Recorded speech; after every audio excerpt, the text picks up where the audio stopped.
خو ګوریدونکو د وایس اف امریکا ډیو ریډیو دی زه سردار علي ټکر د پروګرام بل ډیو سره تاسو په خدمت کې زرم خو ګوریدونکو لکه څنګه چې تاسو ته پته د پنځونز باندې مونږ تاسو سره په پښتو ادب کې درس ورسره په ولسی ادب او د شاعرانو ادیبانو چې کم جون دي دغه چې کم کار دي په دې باندې تاسو سره مونږ خبرې کوو خو د سوخ نه مونږ تاسو سره د غنی خان په شاعرۍ باندې خبرې کوو دغه چې کم نظمونه دي پاغه باندې خبرې کوو او پاغه نظمونو کې چې پټ د نن کم معنویت ته پاغه باندې کوشش کوو چې د خپل خلق د خپل لس د خپل قام د غنی خان د دې پیغام نه خبر کو مونږ تاسو چې دا کم نظم مورد د دې نظم عنوان او خیام او په دې نظم باندې با نن مونږ تاسو سره خبرې کوو مونږ سره زمونږ درې وړه ملمنه ډاکټر یار محمد مغموم صاحب محترم محمد رفیق قاسی صاحب محترم علامه زید ګل خټک صاحب درې وړه مونږ سره په پروګرام کې موجود دي د ټولو نه اول ورزو خپل درون خوږ مشر ډاکټر یار محمد مغموم صاحب او دا غي د لګ نظر خلو چې غیر سره نن څه نظر شریکي ډاکټر صاحب تاسو ته په پروګرام کې په خیر علي وو په خیر استقل صاحب ډېر مهرباني خوشاله اوسئ ډاکټر صاحب د دې نظم خنن لومبه ورځ د یو مفکر او د یو میسټیک دی او صوفي په منځ کې ډایلاګ دی ډېر د خوند ډایلاګ دی نو څه نظر بر سره شریکوي نن تکر سر دا نظم چې کوم دی خیام جی دا د عمر خیام په باره کې دی او په دې نظم کې غنی خان د عمر خیام په دغه چې ژوند په کوم اپروچ او کوم لزیه باندې پای باندې تنقید کړي دا عمر خیام چې دا د فارسی یو ډېر ښه شاعر او د خپل نوم چې غیاث الدین خواجه امام الحجت الحق ابو الفتح عمر بن ابراهیم خیام دا دومره وګد نوم یو د والد صاحب نوم چې و ناغه ابراهیم خیام او خیام چې کوم دی نو دا خیمګر ته وي خیمې چې جوړي او بالکل خیمه دوزي چې کوي کنه بالکل خیمې چې جوړي نو چونکه د پلار پېښه چې ونه هغه خیمه دوزي وا خیمې به جوړولې نو په دې وجه باندې دا عمر چې کوم دی دوی هم د خیام په نوم باندې مشهور شو عمر خیام د بنیادی طور ریاضیدانو او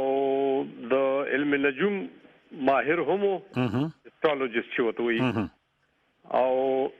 د طب ماهر هم او د خپل وخت کې په ساينسدان مشهور وو شاعري د دا وخت کې دومره مشهور نه و ځکه چې د شاعري ته دومره سنجیده نه و بالکل کې شاعري د وخت تیرولو یو مشغله ګڼنه نو کله به چې د ساينسدانانو په محفل کې د عمر خیام د شاعري خبره کېدل نو خلک بیرانی دي چې دغه بنیادی طور ساينسدان دی نو دا شاعري په کې کم ځای نه رااله بالکل الجبري ډېر لوی ماهر او چې د هردانو کنه هردانو یعنی مطلب چې د ستورو د علم ماهر علم نجوم ماهر او بالکل راشه په یو زر او یو کم سلويخت ایسوي کې یعنی دلته تقریبا شپږ وکاله مخکې او بیا وفات شوی په یو لسو او یو درشم کې په نشاپور کې او مزار هم عملته نشاپور کې اوس هم د چې کوم په شاعرۍ کې مشهور سنس ته نوغه رباياني بالکل او د رباياني چې کوم دین دی هغه ترجمه چې کوم د دنیا تقریبا په هر طرح کې افته ژبه کې شوې ده په عربی کې په انګریزي کې په فرانسیسي کې په جرمني کې په اردو کې هم د درې ترجمه شوې دي او په پښتو کې اوس ترجمه شوې ده چې دا سنور حسین کا کاجی کړي و خو بیا چاپ شوی نه نو اوس چاپ شو بالکل دغه د بل د افغان دی هغه د ترجمه کړی د افغانستان د کلیوال په نوم باندې یادېږي دا غو کتاب مسره د ترجمه پروت یعنی هاو ډېر خلکو کړي تاسو خبر صحیح ده صحیح ده خو ما چې کوم دا د پښتو د سنور حسین کا کاجی والا ترجمه کتلی ده نو هغه صرف تحت لفظ ترجمه کړي کنه خو دا د اردو ځنې ترجمه ما کتلی د پای کې وسره تفسیر بیان کړی دی باقاعده تفسیر بیان کړي د ټکو معنی هم کړي دي بیا چې په رباعي کې کوم فلسفه بیان شوی ده نو هغه فلسفي وضاحتونه هم کړي دي او د کوم د یوناني فلسفه پیروکارو او په دې وجه باندې په خپل وخت کې ور باندې مولیانو د کفر او د یعنی مطلب دا چې دغه فتوی په هم لګولې وي او دغه فتوونه د بچکدو لپاره د بیا حج ته لاړو چې دا چې کوم دی زمانه وینځل شي بیا واپس چرالو نو بیا هغه زړی خبرې چې کوم یا تقریبا ختم وي او دا چې کوم دی د بوالسین یو کتاب دی الشفاء دا شفاء د مطالعه کوله د ماسکتن د منځ په وخت کې چې کوم دی په د باندې یو کیفیت طاری شو د وحدت او د کثرت په دغه معاملې کې چې کوم دی د دومره په فکر کې لاړو یا د هغه فکر نه یعنی ما چې څومره کتري نه وي چې د هغه فکر نه بیا راونه وته او د ماسکتن لمانځل پس د سجدي په حالت کې یا بهر حال بالکل دا مولانا عبدالعزیز لیکلی دی دا بالکل د شاول الله سبزی چې د سجدي په حالت کې د روتلو بالکل د رباعیات او موضوعات چې دي نو آی کې اخلاقیات هم شته او د خدای او د رسول د عبادت چې کوم طریقې دي د په خیال کې چې کومې طریقې دي هغه پکې هم شته خو د زیات چې کوم ور باندې زور ورکړي نو خمریات یعنی مطلب دا چې د شراب نوشه باره کې چې کوم نه د په رباعیات کې د زیات په دې باندې زور ورکړي شوی دی او د چې کوم نو هغه زموږ یو شاعر وی چې دا خوشاله کو رحمان بابا دې ما د ظهر غم وهله دې پلتا د ظهر غم پلتا وهله بالکل دنیا غم پلتا وهله دا د رباعیات تین دا ده چې ماضی ير کا غنی خال په دغه کې وایي کنه په دې نظر کې انسان پلار دې د سبا هم بچي دې د پرون بالکل ایگزیکټلی او کنه نو د غنی خال خیال دا چې انسان د پرون او د مستقبل نزان نشي خلاصوله خو د رحمان بابا یو شعر دی چې زندگی کې څه پويږي حضور دم ده زندگی کسه پویږي حضور دم د آینده او رفته کله د چا یاد دي نو یعنی مطلب دا چې د عمر خیام چې کوم نه ټول زور په حال باندې په نن باندې وایي چې ماضي چې تیر شو بس دا تیر شو دا بیا یادول نه دي پکار او مستقبل چې کوم دی هغه چاته پته نشته نو د رباعیات او دغه چې کوم دی یعنی زیات زور چې پور کړی دی وایي چې غم ایروا او د خوشحال اوسېدو کوشش کوه د خوشاله راوستو کوشش کوه او هر وخت کې چې کوم نو کوشش کوه چې ځان خوشحال وساتې او په دغه وجه باندې د شراب سره ډېر زیات تمیز ده خدا شراب چې کوم دی نو دا زما چې څومره خیال دی نو دا هغه د مسته والا شراب نشینه چې کني شراب سره اوس کې بیا د وی چې دا شراب چې کوم دی ګویا یو ځای کې ویلي چې کدا شراب که شیطان چې شرابي وي کنه نو د آدم علیه السلام ته د سجدې نه هیڅ کله انکار نه وکړي ځکه چې شراب چې کوم د فقر راولي یا جزیره راولي او د تکبر نه انسان منی کوي نو وی چې کدا هغه وخت چې د شیطان ته شراب ورکړي وي نو د شراب په نشه کې دومره فقیریت ته تللی چې د آدم علیه السلام په مخ کې به د سجدې نه انکار بالکل نه وکړي ډیر ښه نو د دینه دا پته لګي چې د شراب نشي چوالو دا څه د مسته او د عاشه لپاره نه و بلکې دا یو بل دنیا ته د ځان د بولو لپاره دا نشه کوله بالکل او د یو وصیت هم کړو چې ما ته غسل هم په شراب راکې او نو د وی چې دا شراب چې کوم دی دا انسان ته سکون راولي د تکبر نه منی کوي او دا وی چې د روح قوت ته دا روح ته قوت ورکوي روح ته طاقت ورکوي او نو دا ټول خبرې چې کوم دي دا داسې خبرې دي چې غنی خان خو خیر پکار د چې د ځینو خبرو سره اتفاق وکړي او په دې نظم کې چې کوم دی نو د اکثر د ژوند چې کومه طریقه ده یا د چې کوم خیالات دي نو د هغې سره موافقت نه کړي بلکې مخالفت کړي وایي چې تشغمه قیامت تشغمه نو حالانکه خیام چې کوم دی یو طرف ته غنی خان اشاره کوي د هغه خو د غم له ځان بچ کولو لپاره کوشش کولو قیامت تشغمه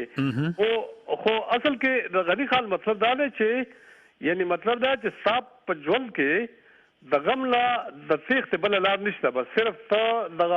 صاحب په مخ کې صرف دا یو غم دی چې د هغې نه ځان بچ کوي او قیامت تشغمه او تشه تیښته تل فرار ته د ژوند د غمونو نه تخته کوي د ژوند د غمونو یعنی په ژوند کې چې کوم مشکلات دي کم تکلیفونه دي او کم ازداد انسان ته راپیخیږي نو په کار خدای چې انسان دغه مقابله وکړي او قیام ته غنی خانوي چې ته دغه نه تیش تکي هغه نه سخت فرار کوي نو دا چې کوم نه دا د یو بادر انسان کار نه دی قیامت ته شغمه او تشته اختل فرار ته جام او ساکی یاره یو خشتا رنگین انکار ته خو بس صرف چې کوم د جام سره مل کې د ساکی سره مل کې یعنی مطلب دا چې صرف د شراب سره مل کوي او د نور د ژوند چې کوم حقیقتونه دي نو هغه نه یو ډېر رنگین انکار وکړي دی یعنی مطلب دا چې هغه نه مني ژوند کې خو دغه چې کوم د شراب نه بغیر بلا نورې خبرې دي هغه نورې خبرې چې کوم دي هغه نه تا پر رنگینه پیرایا کې یعنی د خپل شاعرۍ په پیرایا کې چې کوم دغه نه انکار کړی دی نو دغه د دې مطلب دا چې غني خلک کوم دی یو عملی سړیو او د ژوند چې کوم حوادث دي هغه د مقابله کولو چل ورتلو نو څنګه د په خیام باندې تنقید کوي وایي چې ساده رویه چې کوم نه دا صحیح رویه نه ده عجیب غو جنون یې نا امید او بیقرار احساس د نن بنده ده په یو خولي رنځ بیمار هغه د جنون یې او د جنون تاجیب له ون ته نا امید پاس ده کې نا امیدی ده او بیقرار یعنی مطلب دا چې ته ساده له ون ته ده چې په دې کې نا امیدی او بیقراری ده بالکل او احساس د نن بنده ده دا وګړه خبره ده کنه بالکل پرون دیر کړه ده د مستقبل فکر د پرېخه ده نو دا ټیک طریقه د غنی خال په خیال باندې دا ټیک طریقه نه ده ځکه چې انسان خو کوم دی هغه د ماضي سره به هم رشتہ تړي او د مستقبل سره به هم رشتہ تړي او دغه دواړو رشتو په د تعلق په وجه د حال سره خپل رشتہ برابرې او چې د ماضي سره رشتہ نه وي نو د خو بیا تش په هوا کې راوځال دی په هوا کې راوځال چې کوم دی نو په دغه حالت کې کوم دی نو بیا نظریه نه جوړیږي بالکل به د خپل مستقبل لپاره هم منصوبه بندي کوي دغه د ماضي د روایتو پرانا کې با د حال ژوند بتري او بیا د حال په آینه کې با خپل مستقبل ګوري نو چې دغه نه کوي نو د دې مطلب دا چې د ژوند چې کوم روایت دي هغه نه د مخړي او دا د غنی خال په خیال باندې دا یو ټیک اپروچ نه دی امزا ته وایي کنه وړم مستقبل ته د ماضي روایت زه د خپل حال د حوصله سره بالکل بل ډاکټر صاحب تاریخ چې دی ماضي د انسان ماضي ډیره زیاته اهمه ده په یو خبر باندې ځکه چې ماضي کې چې کومه غلطۍ شوې دي په کار د چې سړی چې کوم راتلونکي وخت د پاره هغه غلطي دوباره ونه کی نو د دې تاریخ اهمیت هم په دې وجه دی په دې ملکونو کې په دې مغربي ملکونو کې دوی تاریخ ته ډیر لوی هغه ور کوي او په دې وجه ورته ور کوي چې دوی وایي چې تاریخ نه چې ته نه خبر نو تا ته پته نه لګي چې چا څه غلطي کړې چا څه کړې دی په کار دی چې موږ د تاریخ نه زده کړو کو چې چا کوم غلطي کړې چې هغه موږ دوباره نه کو بالکل جنې تاریخ ډېر ضروري شی په دې چې په کوم ځای کې د تاریخ غلطي شوی نو او دغه غلطه چې کوم نتایج راوتی وي دغه نه بیا سره ځان ساتي کنه چې په فلاني وخت کې دا غلطي شوی و دا تاریخي غلطي شوی دا په کار چې موږ د غلطۍ نه ځان وساتو بالکل چې کوم یعنی د تاریخ چې کوم پوزټیو شی دي هغه پوزټیو شی چې کوم مثبت چې کوم اړخونه دي او اخلو هغه سره په مخ کې بوزي او چې کوم نیگیټیو دي چې کوم غلطۍ شي هغه نه ځان ساتي نو د ماضي سره ځان تړل ډېر ضروري شی دی بالکل بالکل نو ساده دلن بدل په یو خولي رنځ بیمار احساس کوم دی دا خو څه په نن کې راګيري او دا احساس کوم دی دا په بیماره یعنی بیمار دی دا احساس چې ته نه د مستقبل فکر کوي او نه د ماضي فکر کوي نو دغه احساس کوم دی دا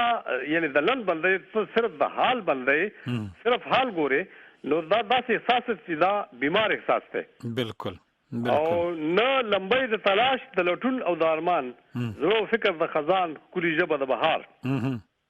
یعنی مطلب دا چې انسان خو صحیح انسان لغوي چې تلاش کوي لټون کوي جستجو کوي او هغه جستجو او لټون چې په کوم انسان کې نوي دغه لمبه چې پکې نوي نو هغه چې کوم دی نو لوی انسان نشي کېدای نه لمبۍ د تلاش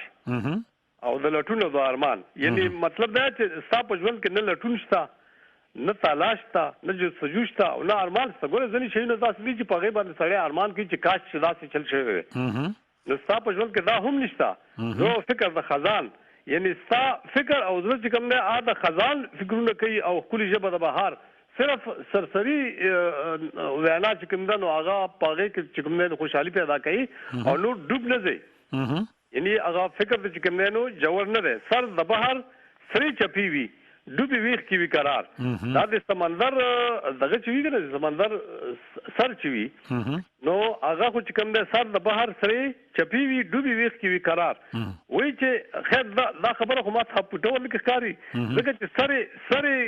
د سمندر سر چوي نا آپ کلار وی کنه او په ویخ کې چې کوم ده چپی وی نه سمندر ډاکټر صاحب ټیک وي سمندر بر چپی وي یخ کې چپی نه یخ کې د بالکل قلاري یخ کې بتا د پتوم نه لګي او صرف بر چپی وي پاس د دې دا ګوري کنه د سمندر په دې سړی چې دغه د کراچۍ ته سړی لړ شي وګوري نو دې بالکل په بر چپی خو وي خلاند دې بالکل چې کله دوی لاندې کوزي کې کیمرې کوزي کې لاندې دې کول کې لاندې دومره سکون وي دومره خاموشي بالکل قلار دی رواني او ټولر سي بر دي ځکه هغه دا ویلي خلوی چې سر د بهر سره چپی د سمندر د اثر چي د پاسنه ستې دې چپی وي او د بیخ چې کوم ده هغه قرار وي خو چې کوم ده بیخ ته نه رسیدلې یعنی مطلب دا چې ته ډوب نه لاړ ته صرف لکه سمندر کې چې پاس چپی وي ته سرسری چپی وای بالکل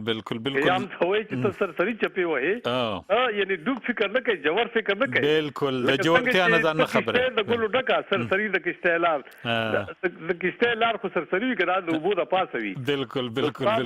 ساده اپروچ کوم ساده رسایي دا هم ډېر سرسری ده یعنی مطلب دا چې ستا فکر چې کوم دی هغه ډیر سرسری دی او ډاکټر صاحب د دې ځنه به خیری بیا پراتلونکو پروګرام کې شروع کوو خو ګوردونکو خلو ورکوټه غونته دمه او د دمینه چې څنګه واپس راشو نو بیا تاسو سره خبرې کوو دا د وایس اف امریکا دی ریډیو دا سمورز د ویب پاڼې پته ده www.voadiwa.com دا ټوئیټر آی ډی ده @voadiwa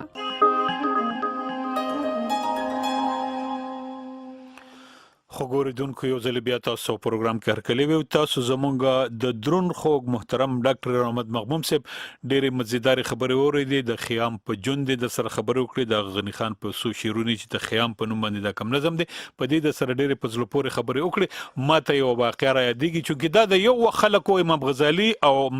عمر خیام دا د یو خلکو نو دی یو پیر د امام غزالی نه تپوس کوي ورته وی چې د روح څه شي دی نو دی ورته وی چې دا د خدای پاک حکم دی امر ربي دی غزالی ورته وی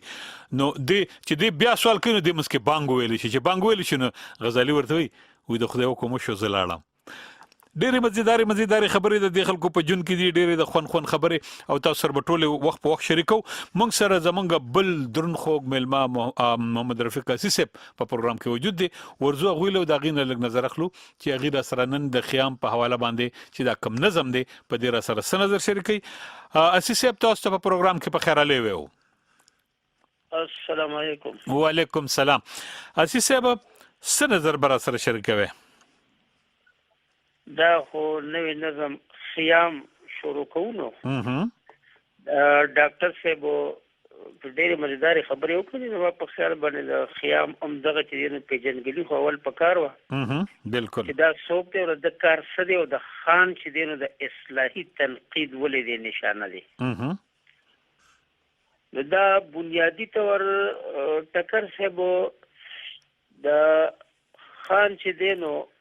د مستی نیغ په نیغه چې کوم ځای ته روانه د معنویت د نظم نو هغه لرې ځي او خیام چې دی نو د هغه مستی لکه څنګه چې ډاکټر صاحب وفرمایله چې دی د هیئت او د هندسې چې دی نو ډېر ماهر او حاذق نو د په فن کې چې دی نو اواز مې راځي او ډېر صفا سیسه نو د په فن کې نیغ په نیغه بعضې ځایونو کې چې دی نو دغه رباعیات زما خیال دی زه تقریبا 1200 رباعیانې دي او په هغې کې د په دې فن کې ځای په ځای په ډاګه بالکل د ملاتوب هغه نصیحت غونته کې هم راځي او د هغه دغه کې کله ځان نشانه کې کله دغه کې نو دغه ځایونه ردنه چې دی نو د مستی چې دی نو زخمي کوي لکه دا ګوره د عمر خیام صاحب یو شعر دی که نه افسوس که رفت عمر بر بیهوده افسوس که رفت عمر بر بیهوده هم لقمه حرام و هم نفس آلوده. نو دا دی په دې خپل شراب نوشۍ کې په سوچ دی. نو د دې چې د ځان ته د پند او نصیحت سوچ راځي او د غنی خان دا سوچ نشته. تر کومه حدا چې د خیام سره د فن تعلق ته څه خبرې خو ډاکټر صاحب ډېر مقدار یو فرمایلی. د دې عمر خیام صاحب ډېر عجیبه دغه دی، د خیال بلندی ډېره زیاته ده، خو د ده دپاره باقاعده د فارسي پخې متلې جوړې شوي دي. دا ګور دا د عمر خیام صاحب دپاره چې دی نو ویلي شوي دي. او یو سړی دی محمد علي فروغي، هغه چې دی نو په دې مقاله لیکلې ده، په هغه خپله مقاله کې هغه دا ذکر کړی دی چې د ده شاعري داسې ده چې وایي چې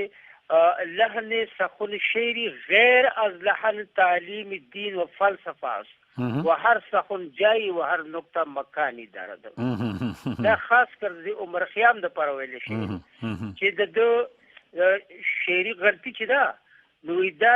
دینی او د فلسفې د علم غلطي نه ده،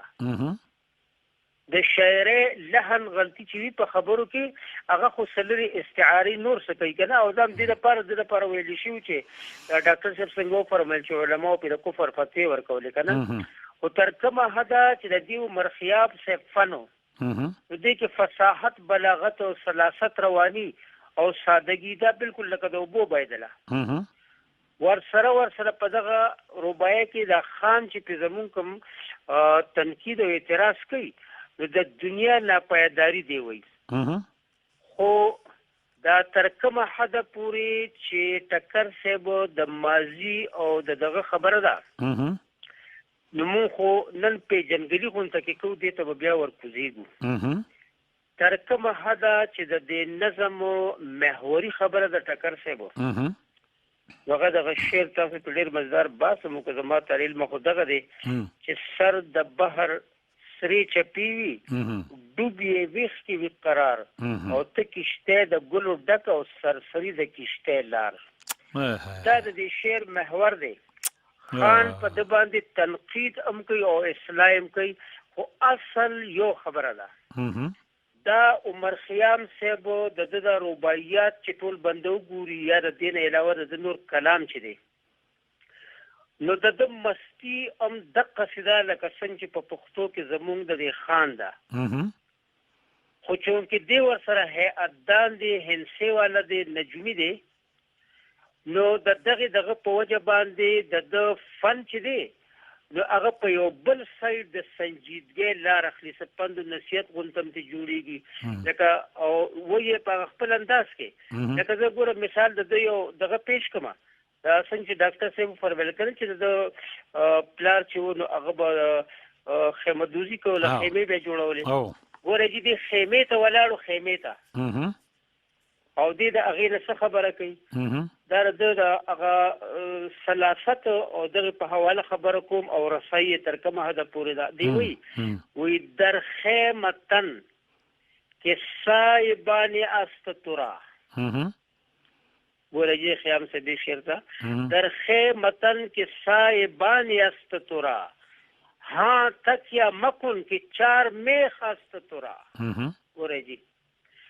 وایي چې د دې خپل ځان په خیمه کې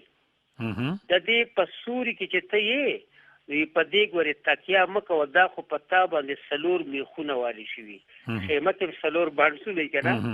او نو دې چې دی دغه آب پانی مټي هوا دا مادي څلور میخونه په ځان کې یادي. دا د خیمو نه خبره کوي. نو دې چې دی نو کله کله په فن کې دغسې چې دی نو ډېرې سنجیدګي او نصیحت ته روځي، هغه مستی ترې نه کمیږي. اوس تر کومه حده چې د خان په د تنقید دی ټکر صاحب کوم چې دغه محوري شعر مونږ ووې، اوس دته وایي چې ته د ژوند نه د فرار اختیار کړی دی. مونږ خان ورته وایي ای خیامه ته تش غم یې، تشه تیښته او تل فرار. د ده فرار څه دی؟ کوم تاسو په ډېر مزیدار باسم کو زاغلګ مخکې بوزما د ماضی او د حال او د مستقبل دا خبره ده د دې عمر خیام په خپل رباعیاتو کې یا په نورو غزلو کې دغه باقاعده کلیه پرتی دي. لکه زه مثال پیش کړم چې دغه بیگ بینگ چې وتا ویل کېږي او دغه د کل نه را په دې خوا دغه ارث دي د دغه نه مخکې چې دي نو هغه خو بل شان دنیا ده یعنی د وحدت نه ور اخوا دنیا ده هغه کې دغه ټایم لیست او سپیس لیست زمان او مکان نه خو هغه چې مبرره مورد بالکل زمون خان چې دی نو هغه ته ماضي وایي ټکر صاحب د غور مقام دی ښه عمر خیام مونږ لوستی دی د زمون خان چې دی نو هغه ماضي هغې ته وایي او عمر خیام چې دی نو هغه دغه د محقق چې شوی ده او کائنات را شروع دي په مخه په دې کې پیلاو کېږي او په دې کې یو چورلندی دی او په دغه کې چې دی نو د دې دغه تضادیت چې دی هغه منفي او مثبت دوی تریم خو دغه علم دی حاذق هم دی که نه چې هغه منفي ایک او پلس جمع ایک نو مساوي زیرو په دغه زیرو کې چې دی نو زمون خان ورننوځي او په دغه نشت او حس کې په عدم کې د دوی د دواړو جنگ دی ټکر صاحب نو عمر خیام سے په دغه ځای کې ودرېږي دی خپل ماضي د هغه ځای نه راخلي د کوم ځای چې خان ګڼي دی خپل ماضي چې دی نو دغه د کل نه چې دنیا شته کېږي او فیکون کېږي نو دی په دغه ځای کې چې دی نو بس بیا لګیا دی او په دغه کې دی خپل مستی چې ده نو هغه بیا په دغه کائنات کې څومره چې ده د فصاحت او بلاغت دومره زیات دی چې دی په یو رباعیه کې بنده حیران کی چې دا دومره لوی دغه څنګه راځي. لکه زه مثال د عمر خیام دا ورکوم د خان تنقید ته بیا واضحېږي. ګورئ چې دی یو رباعیه کې وی ابر آمد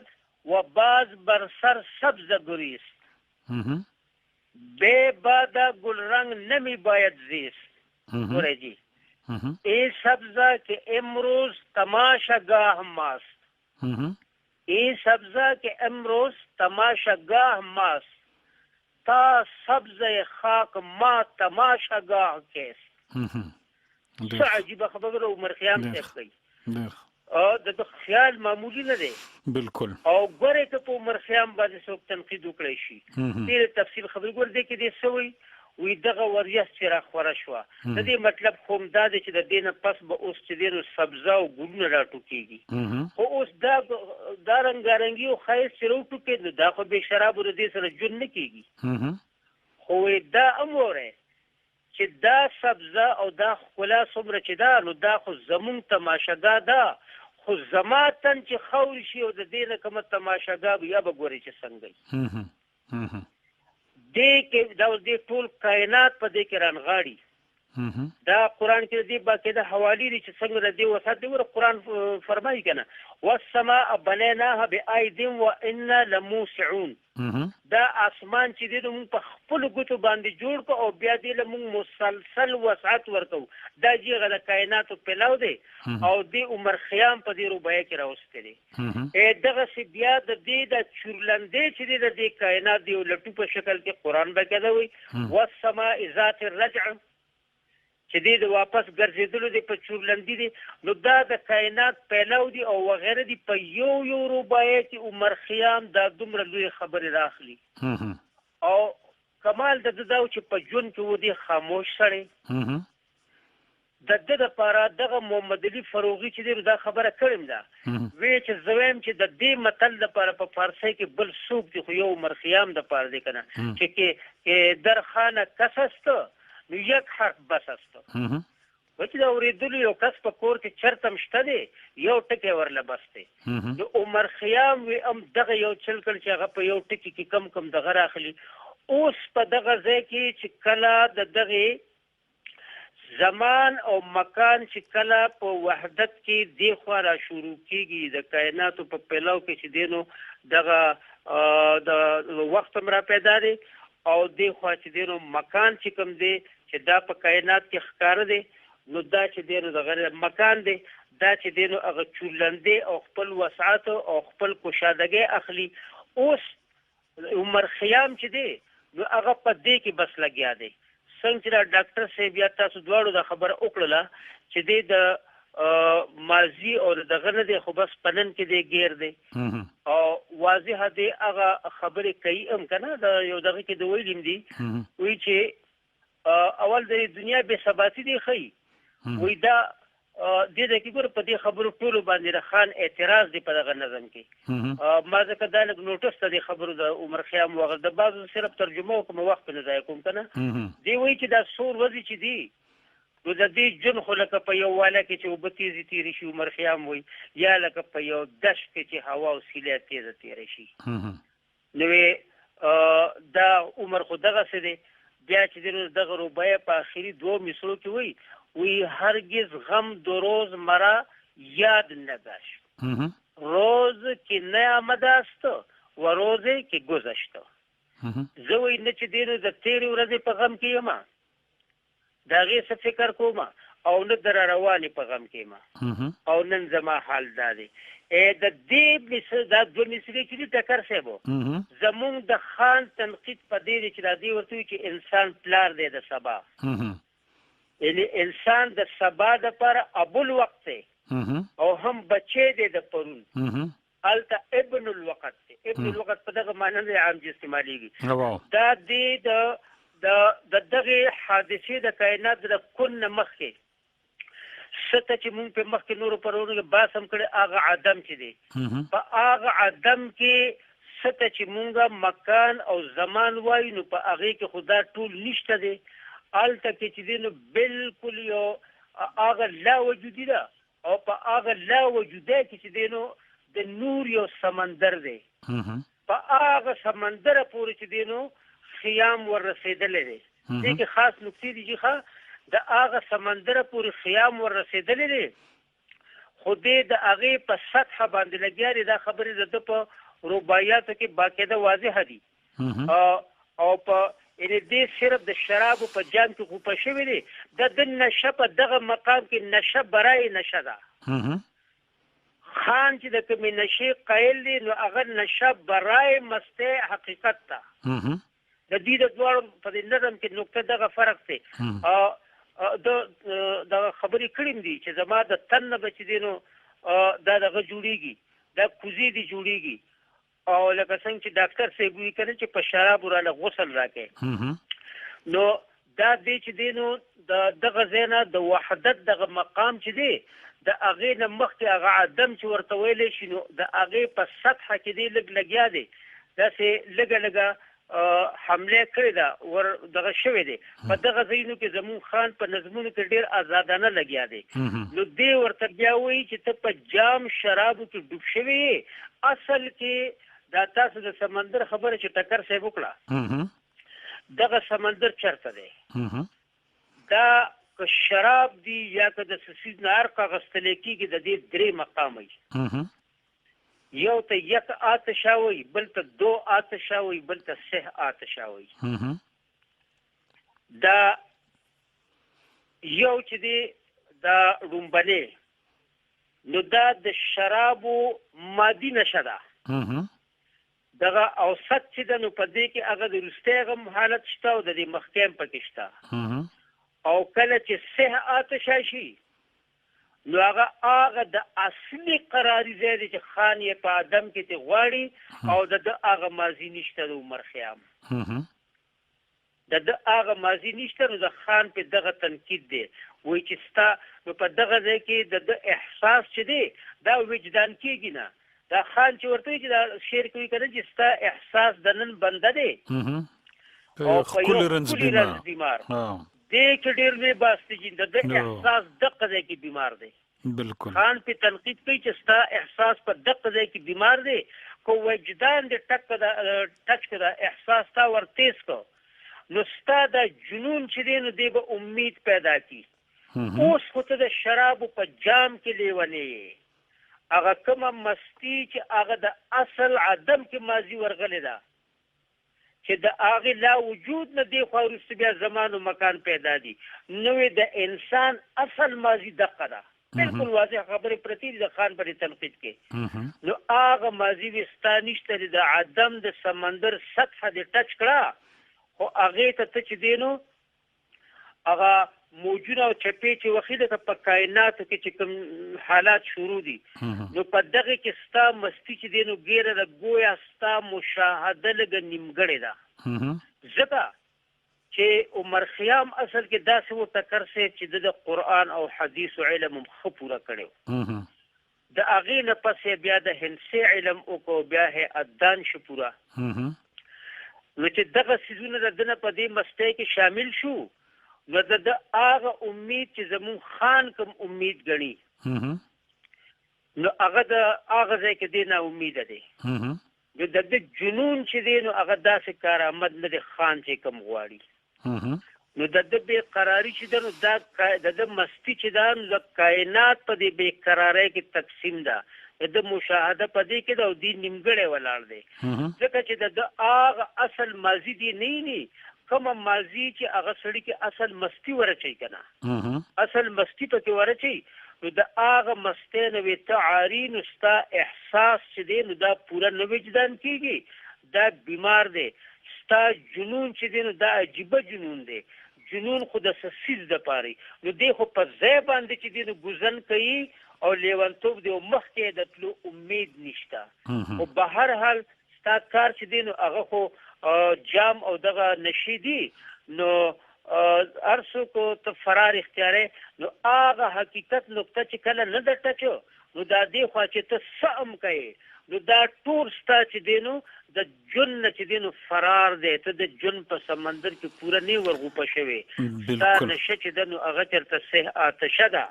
او ته چې دی نو په دغه مستی کې زیات نه ورغلې نو فرار اختیارې او اگر چې دغه نشې دي ته د ساقي په ظاهري تماشه دوکای د هغه په جام دوکای او په هغې کې کوپه شوې نو ستا دا مستی چې ده ستا دا خمار چې دی ستا دا سقا چې ده ستا دا څه چې دي نو دا ټول خو رنګین انکار دی یا خیامه بالکل ګوره جي رنګین حتی زمون خان دې پسې دې ځای به دا شروع کوو ډېر خوند او تاسو چې د غني خان دا کومه خبره وکړه د غني خان یو بل نظم دی پای کې هغه وایي دا چې زه ځان لیونی کم دا زه تنګ شم د خپل ځانه او شیخ بابا راته لګیا دی او مسلې کوي د عذاب خو زه خو دلته په عذاب یم د دې خپل خود او احساسه نو ځکه کله په سجده شم او کله اوس کومه شراب خو ګورېدونکو اخلي ور کوټې غونته دمه او د دمې نه چې څنګه واپس راشو ورځو خپل بل ململه او بیا د هغې نه لږ نظر اخلو تاسو د امریکا غږ پښتو ډیوه خپرونه اورئ خو ګورېدونکو یو ځل بیا تاسو پروګرام کې هرکلی ویو تاسو زمونږ د دوو درنو خوږو محترمو مېلمنو ډاکټر یار محمد مغموم صاحب محمد رفیق اسي صاحب ډېرې مزیدارې ډېرې په زړه پورې ګټورې خبرې اورېدې ورځو خپل درېیم مېلمه علامه زیدالخټک صاحب له او د هغې نه لږ نظر اخلو چې هغې راسره نن د دې نظم په حواله باندې څه نظر شریکوي خټک صاحب تاسو ته په پروګرام کې په خیرالی ویو ډېره مهرباني ډېر تشکر خټک صاحب څه نظر به راسره شریکوي د دې په پروګرام د دې نظم په حواله باندې بسم الله الرحمن الرحیم غنی خان علیه الرحمه صرف گل نه دی ګلستان دی لہذا د نظم باندې چې خبرې شروع شي جناب ډاکټر مغموم صاحب مدذلو خبرې په وکړي جناب حکیم اسي صاحب دامن برکاتو تاسو یې دوه خبرې شریک کړې نو هغه یو لوی شاعر یو لوی حکیم یو لوی فلسفی یو لوی عرفانی وجدانی او صوفی راز دادی چې هغه سره ډیر چیزونه جزئیات په تور باندې راجمع شي یعنی اوس ګوره زمون موضوع بحث هغه نظم دی چې عنوان خیام دی او دا کې زکه دا وایم چې جناب غنی خان د خپل کلاس او خپل کیلیبر یو سړی خیام سره ډېرې مینې ولې خبرې کړې دي ګوره دا خلک چې دي کنه دا د زمان او مکان په قید کې نه وي مونږ به داسې نه وایو چې 407 هجری کې جناب عمر بن ابراهیم خیام رحمت الله علیه راغلی و جناب ډاکټر محمود صاحب فرمایل چې نامه یوګده دی اصل کې تا ابو الفتح دا د هغه کونیت دی خو وصفي کونیت دی ولی چې فلسفیان او نقطدان چې وی هغه د اشکالات او حل پیش کړي د اشکالات او سولوشن پیش کړي نو دا د خیام وصفي کونیت دی ابو الفتح غیاث الدین لقب دی امر یا عمر دا دوه روایات دي امر یا عمر دا نامه د ابراهیم والدو خیام اور خیامی یو نسبت دی 407 هجری کی دنیا ته راغلی او غنی خان علیه الرحمه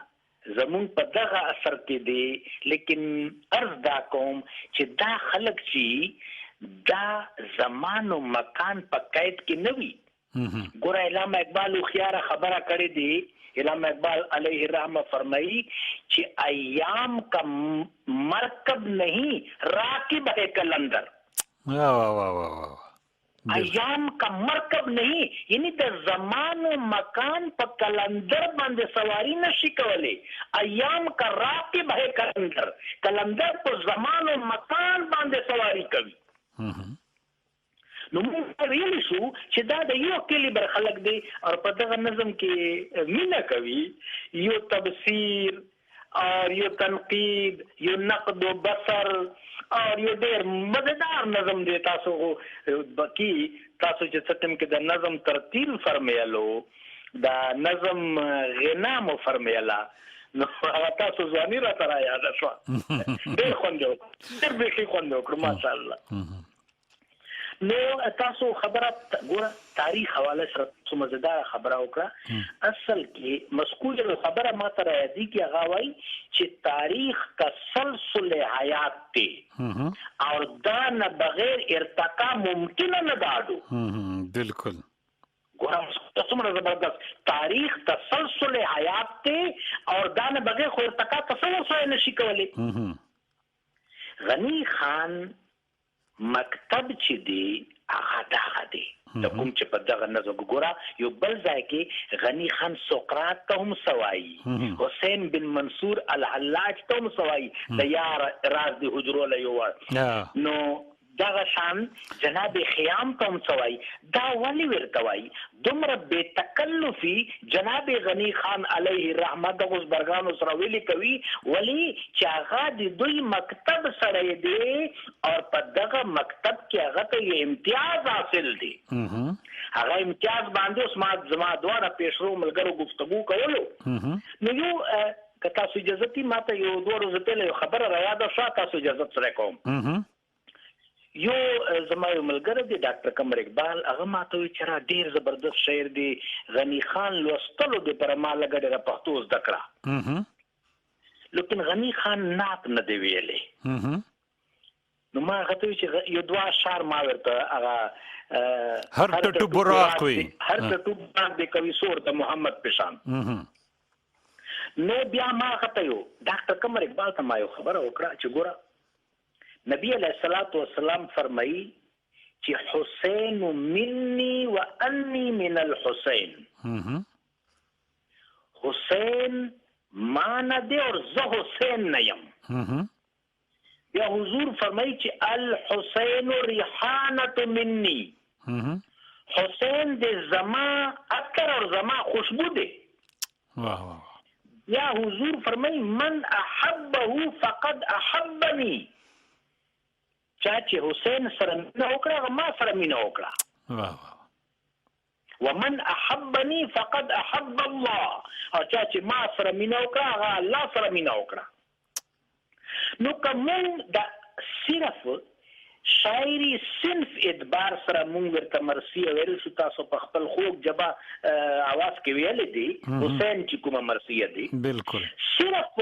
صنف ظاهري اعتبار سره به مونږ ورته مرسي وایو کني قسم دا خو نات دی اوه. هغه کې تاسو رغم وګورئ بالکل. هغه کې تاسو ولولا وګورئ هغه کې تاسو فخر او انبساط او مباحات وګورئ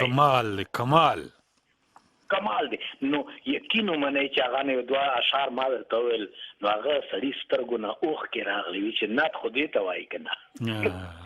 چې دا د غني خان ادب وګورئ چې احانت الرسول ستایلی دی. مخکې لاړو موضوع طرف ته به راشو. دغه نظم کې غني خان یو با کمال اظهار پسند خیام فکر تجزیه کړی دی جی. خیام هغه لږو کسانو کې دی سیدنا و مولانا عیسی علیه الصلاۃ والسلام روح اللبو خپل حواریین باره کې خبره فرمایله چې دا ملح الارض د ځمکې مالګه ده وی. واه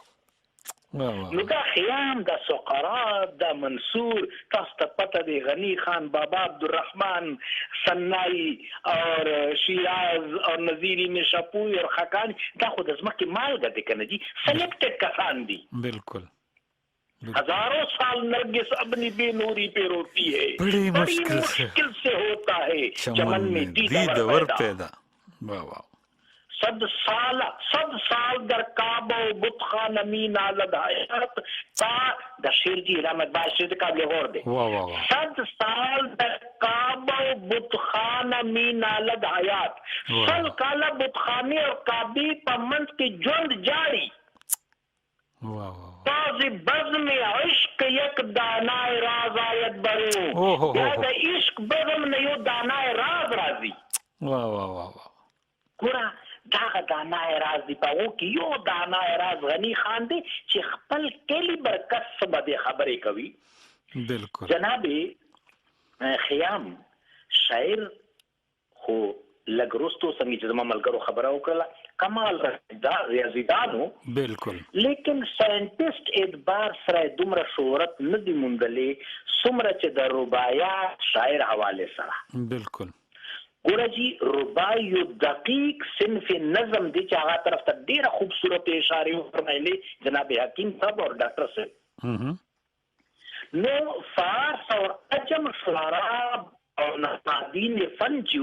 هغه هغه کاسته شاعر هم نه ویل چې رباعي نشي ویلې. کتا سو فکری جناب اسد الله خان غالب رحمت الله علیه صرف اهل فارس نه خپل فن تسلیم کولو د پرا رباعیات ویلې دي. حالانکه هغه خو د غزل شاعر لیکن هغه کاوه چې هغه چې ما رباعي دي د پرولې چې اهل حج ما شاعر تسلیم کی. بالکل. نو خیام سره غنی خان یو مواجه دی یو کلی بری دی یو اشتراک دی یو زته یو مجلس دی ور سره یو دوستی او یو اسوسییشن دی ور سره. دواړه فلسفیانو دواړه شاعرانو. ګوره دا درې کسانو جو نظام الملک توسی حسن بن سبا اور عمر بن ابراہیم خیام دے درې ورو بو علی سینا رحمت الله علیه مدرسې نه فارغ التحصیل. بالکل. ګوره جی نظام الملک توسی چې دی آغا د ریاست نظامت اهتمام انصرام ډیر لوی ایکسپرټ ډیر زیات خپل وخت کې. بالکل. خپل سره دیش کال هغه سره وزیر پاتې شوی دی د سړي چې د تعلیم او علم کو خدمت کړی دی تاسو نه پټ نه دی. نظامی ادا چې سړي د ټول دغه دله سدي کنه. بالکل. بل چې کومو په فریب او مکرای کې به چې کوم دی هغه دا صحت طرف دی له چې شیطان هم شرمولیو هغه حسن بن سبا دی. بالکل. بالکل. اور بیا دغه اړخ کې په فنون لطیفه کې په ساينس کې په ریاضي کې خیام چې کوم هر طرف دل د هغه باندې خو من خلمو کوفتګو لګ د کو د نظم طرف ته زو. یعنی صرف دا نو چې رباعیات شاعرو یا هغه ساينټیسټو دا څومره چې علوم څنګه چې اساس وو فرمایل حکمت نجوم ریاضي کې هغه ته ید طول حاصلو. دا یو خبره به تاسو سره شریک کم چې دا شمسي تقویم موجد جناب خیام دی. دا خبره سره مستشرقین تسلیم کړي دي چې دا کوم چې موږ د شمسي تقویم نه دی جن فبروري یو خو قمري تقویم دی کنه سپوږمۍ والا یو شمسي تقویم دی د شمسي ماهو سال او تقویم چې کوم موجد دی دا جناب خیام دی اور دا هغه ملک شاه سلجوقي په دور کې هغه په ریکوست باندې کړو او انجام تیرا سوالو دا جی ډیر له سړیو صرف وګوره زه صرف تاسو اجازه سره خو نه دي پر اواز کوم چې دا زما چې کوم د زمون بچي دي سټوډنټس دي د تحقیق او طلب علم چې کوي چې دوی ته پته ولګي چې دا کوم سره دی او غنی خان چې د سره اختلاف کوي او غنی خان کوم سره دی ایگزیکټلی ډېر لوی خبره ده سټوډنټ د خپل بچي ته چاوري د پروګرام په سکول کالج کې یونیورسيټي کې سبق وایي چې دا کوم کیلیبر سره دی او د مبصرانه انالیسس کوي جناب امام فکر غنی خان نو غنی خان has an unique distinction هغه کوم امتیاز دی بالکل نو ګوره د کتابونو وګورئ دي دوه کتابونه ماته راځيږي رساله فی براهین الجبر زما په خیال چې د خټک صاحب د ټلیفون لیکه خو هم پریوته خو زمونږ د پروګرام وخت هم بالکل په ختمېدو باندې او کچېرې خټک صاحب دا خبره کوله هم نو ما دې خبرې کولو ته نه پرېښوده ځکه چې زمونږ د پروګرام وخت بالکل اخري ځای کې دی که خیر راتلونکي پروګرام کې په دې نورې تفصیلي خبرې کوو مالا زما پروډوسر نایله محمد له اجازت راکې په لوی لم سپارو او ښه شپه درته غواړم